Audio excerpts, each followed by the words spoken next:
Olá, tudo bem, Lucile? Olá, tudo bem? Primeiramente, eu gostaria de saber de você mesma há quanto tempo você presta serviço para Serra Verde, qual é a sua atuação aqui e quantos aninhos você tem? Bom, eu tô aqui na Serra Verde desde 2015, né? A gente executou o nosso primeiro projeto, que foi a Litorina Curitiba, já há mais de 10 anos. Aqui na empresa eu sou responsável por toda a parte de arquitetura, então tudo que envolve os carros de passageiros, tanto a manutenção das duas litorinas já existentes, quanto dos vagões que nós fizemos ao longo desses anos. Sou responsável pelas estações, pelas mudanças, pelas implementações de novos projetos físicos. E a minha idade, eu tenho 41 anos. Pois é, quanta responsabilidade, né? Pois é olha. verdade que você é a única arquiteta ferroviária do país? É verdade, título que eu carrego com muito orgulho, graças ao senhor. Então, veja bem, ao longo deste período, né, a Serra Verde, ela já orbitou pelo Espírito Santo, com o trem das Montanhas Capixabas, que era uma das nossas automotrizes, já trabalhou pelo Pantanal Mato Grossense, com o trem do Pantanal, e ali nasceu um carro, que eu não me lembro se já foi trabalho seu, que foi o carro Camarote. Já foi trabalho seu? Não, né? Camarote não. O Camarote foi do português, né? Perfeito. Então ali foi o primeiro carro que a gente modelou com uma característica diferente, né? E esse carro, o Camarote, ele veio depois com a pandemia, onde a gente teve o grande input da personalização dos carros e da criação dos carros boutique, que começou mais a partir dali, né? Sim. Porque ele trouxe uma personalização de serviços, né? O teu primeiro carro foi a Litorina Curitiba, né? Foi a Curitiba, meu primeiro grande desafio, e ele até tem uma história engraçada, né? Hoje, esse título de a única arquiteta ferroviária do Brasil, ele é tão importante para mim porque ele foi construído do zero. Você não aprende a projetar vagão numa faculdade. Então são medidas muito específicas, né? A gente tem normalmente de medida interna apenas 2,43 metros de largura interna. Arquitetonicamente falando, isso é praticamente o comprimento de um banheiro. E a gente tem que conseguir trabalhar isso da melhor forma possível, ampliando esse ambiente, deixando ele extremamente confortável para os clientes e usual para a equipe que está atendendo esses clientes. E eu lembro que lá em 2015, eu inventei uma determinada iluminação na lateral do sofá. Poxa, tanto lugar para colocar luz, eu fui colocar na lateral do sofá. E eu lembro até hoje que o engenheiro olhou para minha cara na época e falou assim: e como eu chego com essa elétrica em cada sofá? Eu, no auge da minha sabedoria de ferrovia, olhei, vai por baixo do vagão. Ele olhou para minha cara e falou: tá, e o que eu faço com o tanque de diesel que tá embaixo do vagão? Deu. Aí, né, com muita conversa, arranjamos uma outra solução e hoje a iluminação está lá. Mas foi sempre um grande aprendizado, carro a carro. E o próprio Camarote serviu para mim como uma referência. Porque quando as pessoas falavam assim, ele era um carro turístico, digamos, e foi desmontado e remodelado.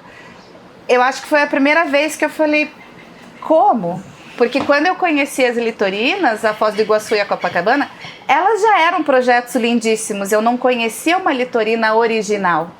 E quando eu fiz a Litorina Curitiba, quando a gente entra nela, eu já tinha uma referência do Camarote, de algo como ele era, que eu via outros modelos, e como ele poderia ficar. Então eu acho que ele foi uma referência, foi um grande aprendizado, no sentido, por exemplo, coisas simples que ninguém imagina. Aonde eu acendo a luz do vagão? Ele pode ser 110, né? É 110 ou 220. Ele é 12 volts, ele é 6 volts, coisas mais técnicas que eu nem imaginava quando eu comecei. E ao longo de todos esses anos eu fui aprendendo e hoje eu vou e conheço todo o pessoal da oficina e consigo conversar com eles de forma muito produtiva e entender o que eles estão me falando. Coisa que há 11 anos atrás, imagina, eu não tinha nem ideia de como funcionava um vagão. Mas você não ficou restrita aos vagões, né, aos carros, né? Não. Porque você veio para as estações, você teve a experiência do Trem da República, do Parque Augusto e inclusive de um dos produtos que eu, assim, vibro muito e tal, que é o nosso Expresso Classic, né? Sim. Que você aí participa da decoração. Conta um pouquinho para nós do Classic. Aqui na empresa, eu também sou responsável por alguns eventos. Então, o Expresso Classic, ele também inicia em 2017 e com a execução do nosso carro cozinha, né? Acho que é o único carro cozinha do Brasil nesse modelo, neste formato, capaz de atender a tantas pessoas. Ele não é um food truck, né? Ele é realmente um carro cozinha. Ele é um carro cozinha. Ele era um antigo carro gerador, então ele tinha alguns geradores dentro dele que forneciam a energia para uma outra composição. E nós desmontamos ele, adaptamos junto com o Senac, né? Nós tivemos um excelente auxílio.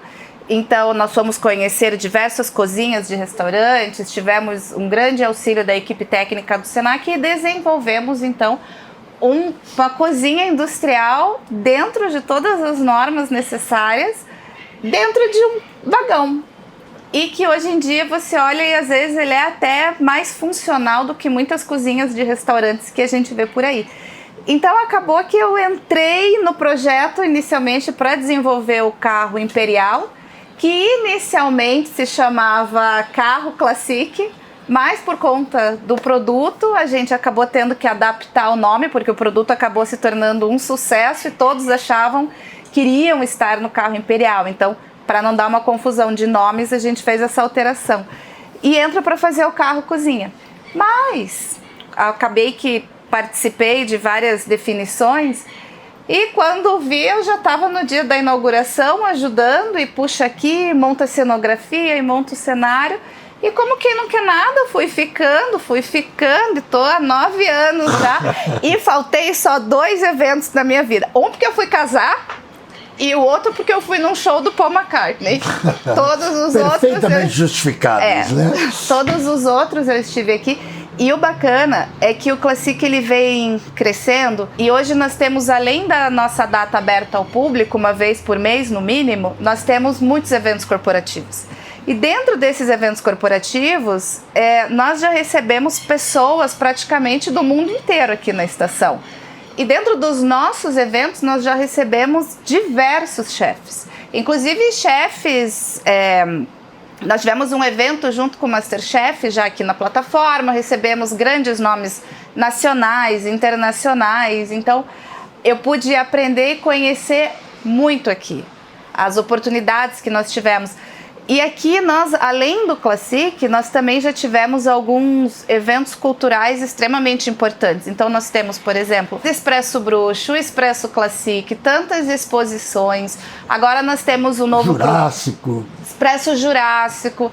E agora nós temos também a nossa Praça das Nações Ferroviárias. Porque, como o senhor disse, aqui dentro da Serra Verde, eu acho que eu fui chegando como quem não quer nada e fiz um vagão, fiz um evento, ajudei aqui na estação, mudei o layout ali. E hoje, quando eu vejo, acho que todos os meus grandes projetos, eles foram para a Serra Verde.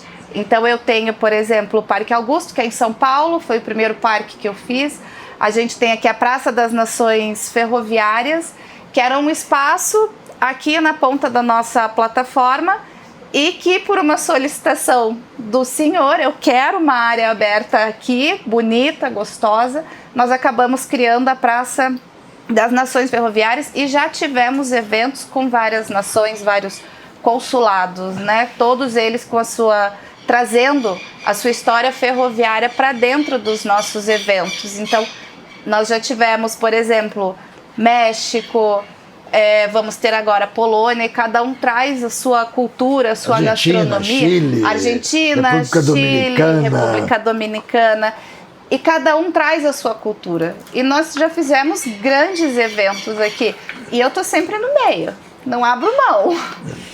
Pois é, muito gostoso estar trocando esse bate-papo com você, mas assim, você tem contabilizado entre Curitiba e São Paulo quantos carros você já produziu para Serra Verde? Se eu não me engano, 13.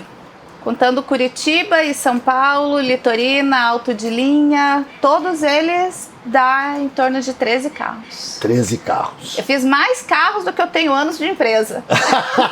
Dá mais do que um por ano? Dá mais do que um por ano. Então tá certo. E me diga uma coisa, qual deles necessitou mais do seu raciocínio, da sua desenvoltura, da sua expertise arquitetônica?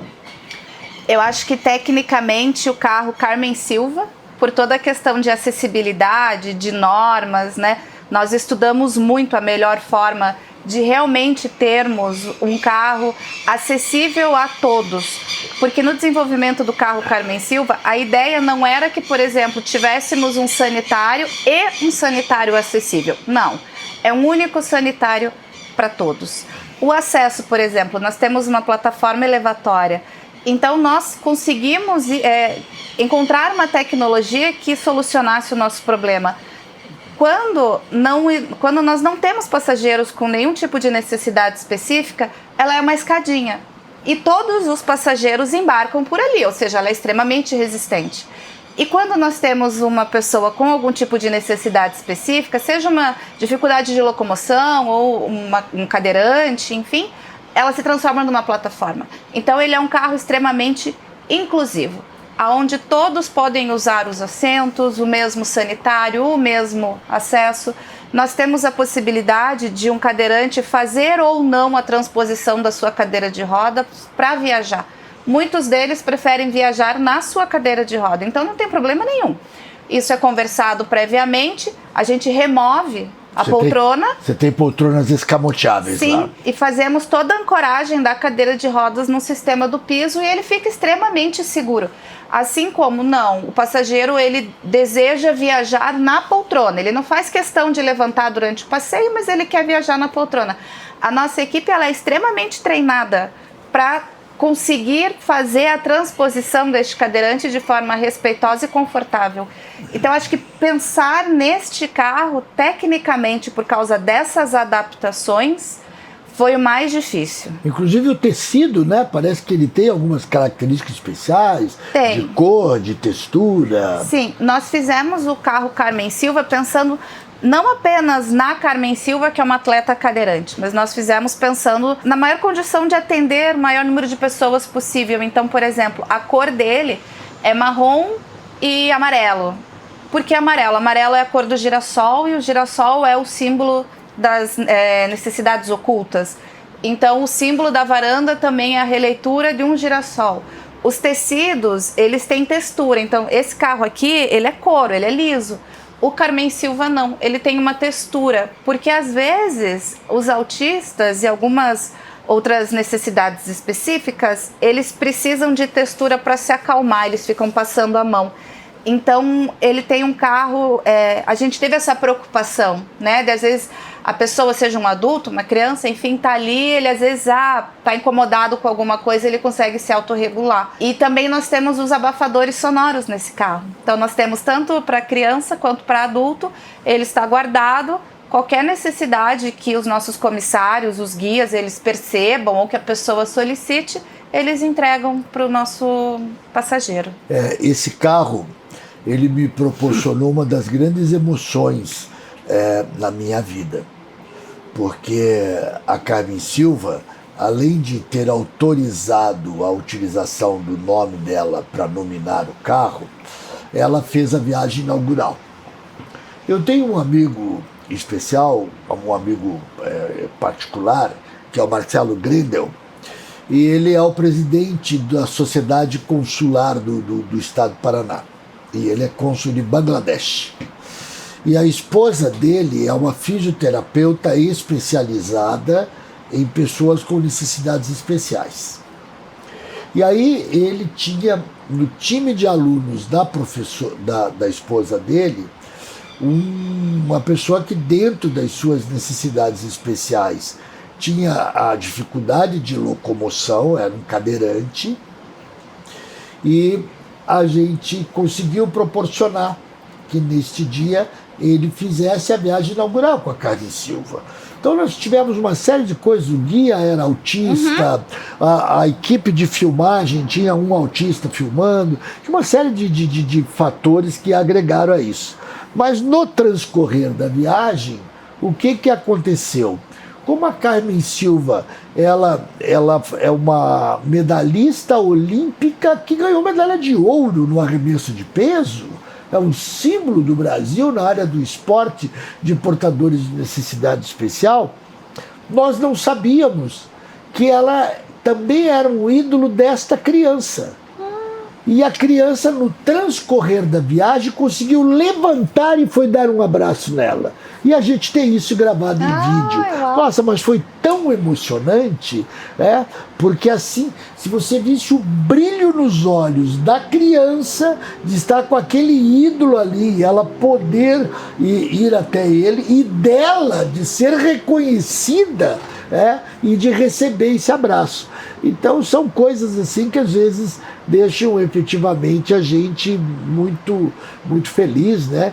E eu estou aqui para agradecer realmente todo esse tempo que você dedica para a gente, né? A colocar a sua criatividade na plataforma, nos eventos, nos carros, nas estações de Itu, de Salto, daqui, de Morretes, da Casa da Memória de Morretes, enfim, todas essas coisas que você coloca a sua expertise de criação para conosco. Então, eu queria muito agradecer você e eu gostaria que você tecesse aqui as suas considerações finais desse nosso bate-papo de hoje. Na verdade, eu acho que quem tem que agradecer sou eu, né? Porque eu acho que se hoje eu alcancei um status profissional é graças à Serra Verde, a todas as possibilidades que eu tive aqui.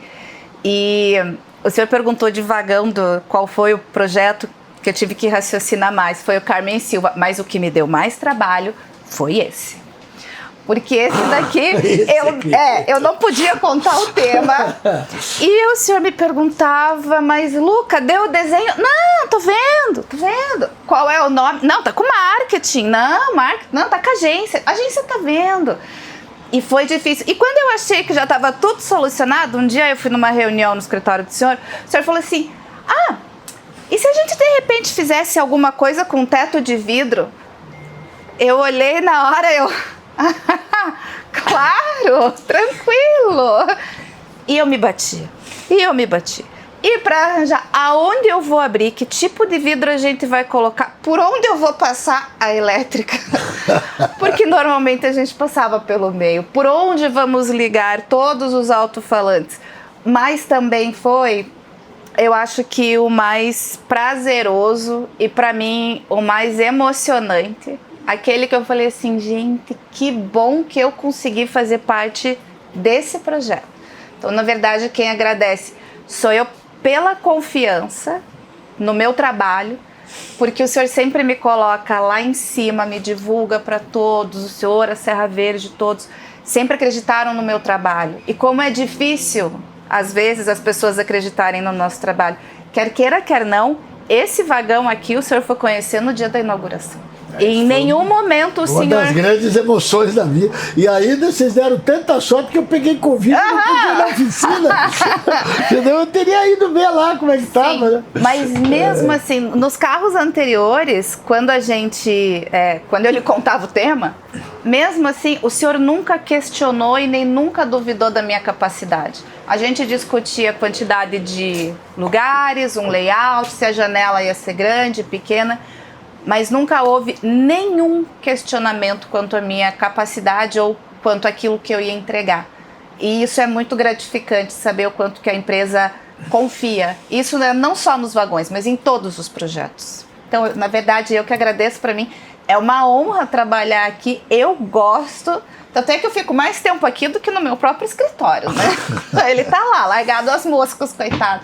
Mas aqui eu acho que há 10, 11 anos que eu tô aqui, eu fiz grandes amigos, eu aprendi, eu sou feliz aqui.